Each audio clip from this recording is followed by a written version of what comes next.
5 Sony camera hacks you are missing out on. Number 1 is this. Now, what the heck is this, right? If you have a Sony a7S II, a7 III, any camera where the screen flips up like this and you wish you had a flip screen, you can fix that for like 10 bucks. Just take this, throw it into the hot shoe, screw it in, and now, see how they turn it on? You actually have a flip screen. Now this is an 85mm, so it's really zoomed up, but if you're vlogging, I can see everything that the lens can see. Crazy, crazy invention. And it adds 3 Coldshoes. For instance, I could put a DJI wireless lapel mic on top. I could put the wireless lapel receiver on the side, and I could put a third thing on this side if I wanted to, which is crazy. So 2-in-1 uses there. The next feature is something pretty wild that I don't know what you're doing if you haven't started utilizing it yet, but if you map the crop mode button to the bottom and the zoom button to the left, you can actually get a 2x clear image zoom on top of a 1.5x crop zoom, effectively making any prime lens a zoom lens. And if it is a zoom lens, you can zoom even farther. Isn't that crazy? An example, if you had a 20mm and you press down, that would then make it 30mm. And if you press left and did the 2x, that would then make it 60mm. You get a 60mm clear image zoom effect from a 20mm lens. That's insane. Proxy recording.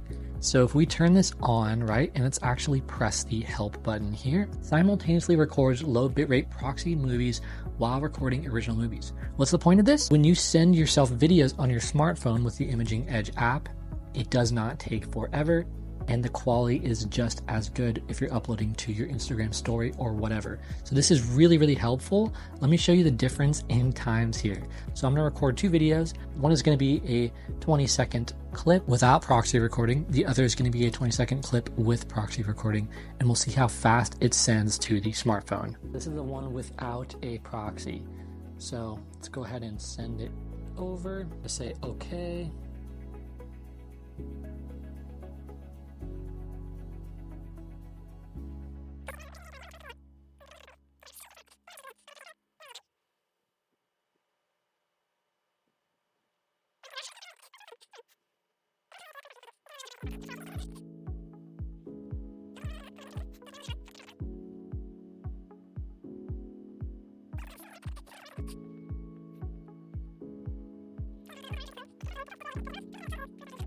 Almost halfway, and it's been 2 minutes and 20 seconds. All right, so we get the point. I'm not gonna make you stare at this forever. Let's transfer the proxy one. Okay. I started at 23.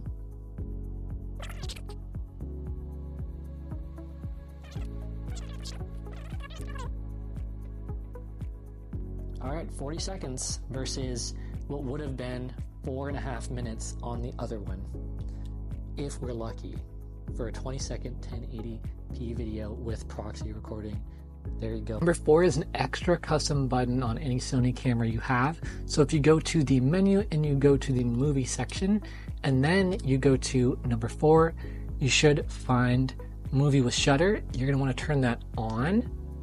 And once you do that, that means the shutter button is what will record videos, leaving the record button to be an extra custom button, which you can configure in the custom button menu. If you don't know where that is, it is also in this movie section all the way on the 9th page. And so you see custom keys here. And now if you go to the 2nd page, you have the movie shooting, which you can then configure to anything you want. That is crazy. The next hack, and this is a huge one, if you are not doing this yet, what are you doing? And that is setting all the custom modes and custom buttons on your camera. I have all of my settings in a separate video, but I'll give you a rundown. I have a mode for sit-down videos. I have a mode for slow-mo.